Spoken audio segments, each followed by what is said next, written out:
The church bells tolled, their solemn melody echoing through the crisp autumn air. A beautiful autumn afternoon, perfect for a funeral, but the reality was as far removed from the scene as possible. The air inside the church was thick with grief, and the hushed whispers were all centered around the reason we were all there. My mother. Her funeral. I stood in the front pew, my hand resting on my husband, Mark's, arm. 40 years old, dressed in a simple black dress, I presented the image of a grieving widow. But inside, a different storm raged. The priest began the eulogy, his words a comfort to many, but a mockery to me. My grief was real, but it was competing with a deep, cold fury. As he finished, Mark, my husband of 18 years, took the microphone. His face was pale, his eyes red-rimmed, and I saw the same lie there. He was playing the role of the devoted husband, the heartbroken son-in-law. I had come to realize, over the last few weeks, that his entire life with me had been a performance. My mother-in-law, he began, his voice thick with what I thought was emotion, was the most wonderful woman I've ever known. She welcomed me into this family. As he continued, I noticed a movement at the back of the church. A woman, beautiful, blonde, and utterly out of place, was trying to slip in unnoticed. My heart lurched. It was her. Sarah. The other woman.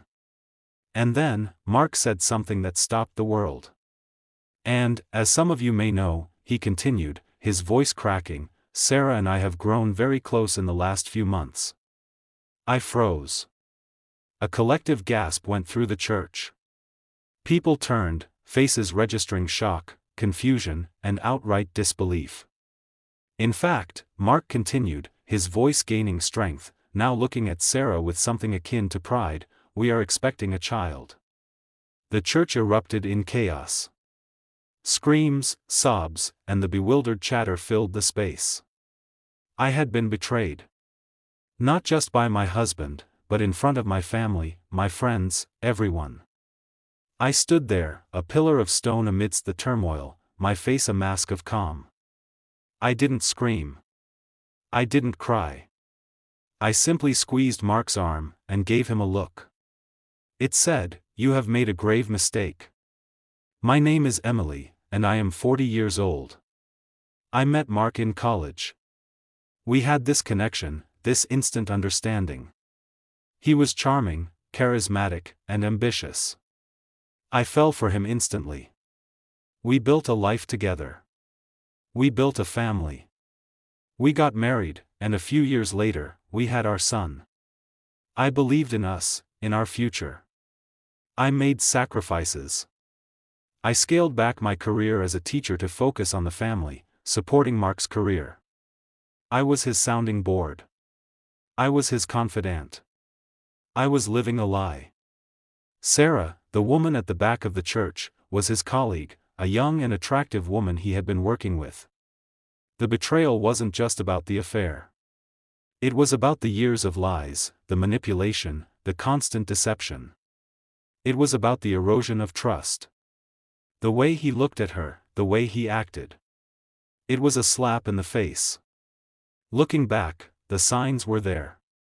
The late nights at the office. The hushed phone calls. The change in his behavior. I dismissed them, blaming the stress of work.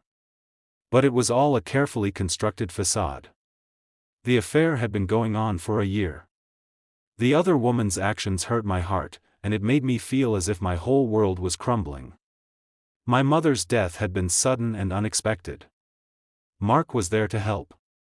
It was after the funeral I learned the extent of their affair. I discovered the truth the day after the funeral. I had been betrayed. I could barely breathe. My heart felt like it was being ripped from my chest. But the pain transformed into a burning resolve. I would not be destroyed.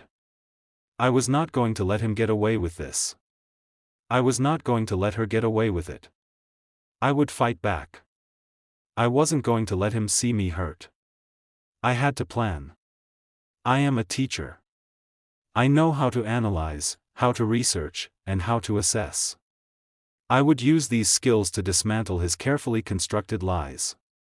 I had to get all of my ducks in a row. I began by methodically gathering evidence.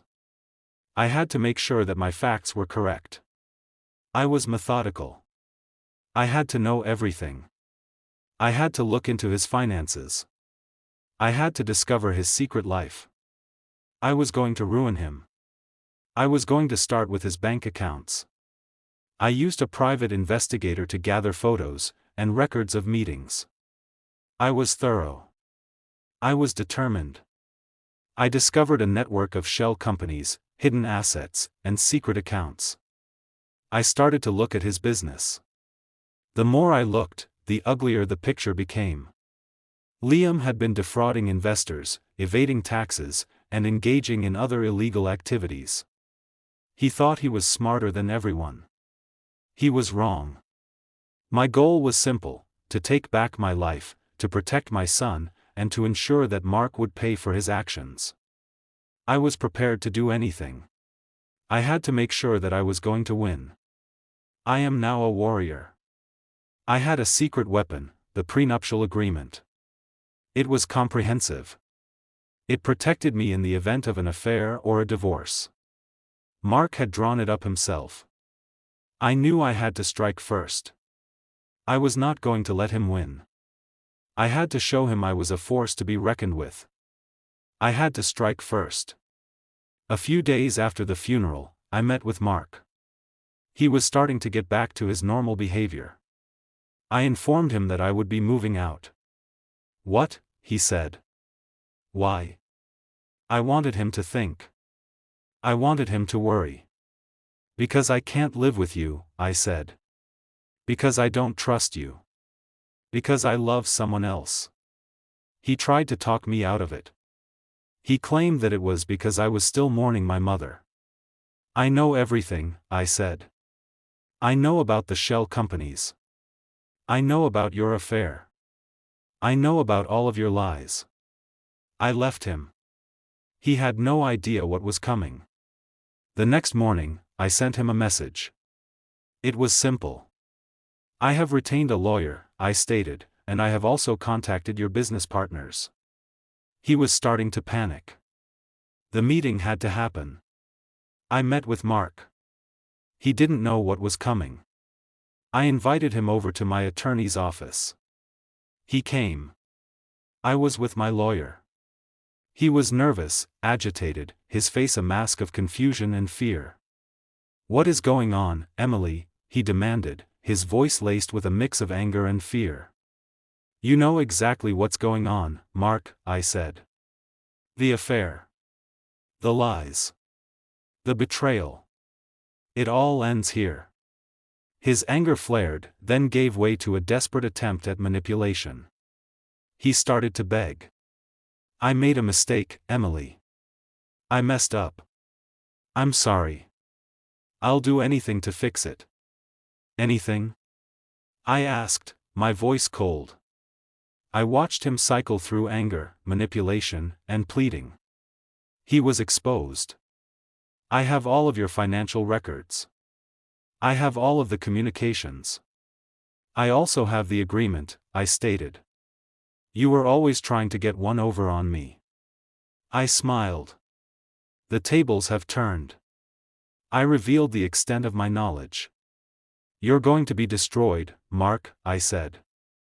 "Everything you've built will crumble." I showed him the prenuptial agreement. The terms, as I had insisted on at the time of the marriage, were now in my favor. His assets, his business, everything. He was trapped. His face crumpled, and he finally realized the depth of his mistake. He had been so consumed by his greed, his ego, that he had failed to see that I was smarter, stronger, and more determined than he had ever imagined. His world was about to shatter. The meeting had to happen. I met with Mark. He didn't know what was coming. I invited him over to my attorney's office. He came. I was with my lawyer. He was nervous, agitated, his face a mask of confusion and fear.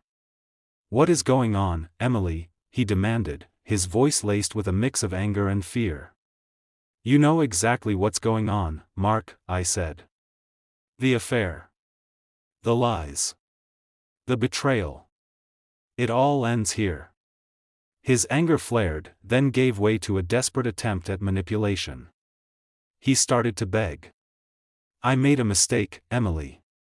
I messed up. I'm sorry. I'll do anything to fix it." "Anything?" I asked, my voice cold. I watched him cycle through anger, manipulation, and pleading. He was exposed. "I have all of your financial records. I have all of the communications. I also have the agreement," I stated. "You were always trying to get one over on me." I smiled. "The tables have turned." I revealed the extent of my knowledge. "You're going to be destroyed, Mark," I said. "Everything you've built will crumble." I showed him the prenuptial agreement. The terms, as I had insisted on at the time of the marriage, were now in my favor. His assets, his business, everything. He was trapped. His face crumpled, and he finally realized the depth of his mistake. He had been so consumed by his greed, his ego, that he had failed to see that I was smarter, stronger, and more determined than he had ever imagined. His world was about to shatter. The reaction from family and friends was immediate and overwhelming. Most of them were furious with Mark, heartbroken for me. My son. That was what mattered most. I had to protect him. I told him the truth. It was hard. I would have to be strong. My brother called. "I knew something was wrong with Mark," he said. I was also supported by my best friend. I had been silent. I could no longer be quiet. I had to fight for the people in my life. I spoke to my son. "Why didn't you leave?" he asked. "It was hard. I loved your father," I stated. I was honest. I needed to tell him. "I stayed, for you." It was emotional. I had to protect him. Mark's actions caused a lot of stress. He also tried to justify his actions. He would try to tell me that it was my fault. It was nothing more than excuses. Mark's world imploded. His business was gone. His associates abandoned him. Sarah, the other woman, was gone. He was alone. His reputation was ruined. He was facing criminal charges. His financial ruin was complete. He lost everything. He was a disgrace. His downfall was inevitable. I watched him from a distance. His life crumbled around him. It was a slow process, but I knew that he was suffering. I felt no sympathy. He got what he deserved. It was done. I was free. I rebuilt my life. I went back to teaching. I grew stronger than ever. I found happiness. I rediscovered old dreams. I traveled. I am free. I embraced my independence. I took a deep breath. I was okay. I won. I had control. I moved on. It's been a year now. I am very happy. From wife to warrior, I learned that the greatest strength lies not in silence, but in finding your voice, and the greatest revenge is not in destruction, but in rebuilding a life of purpose, resilience, and joy. From wife to warrior, I learned that the greatest strength lies not in silence, but in finding your voice, and the greatest revenge is not in destruction, but in rebuilding a life of purpose, resilience, and joy. Please subscribe. Please subscribe. Please subscribe.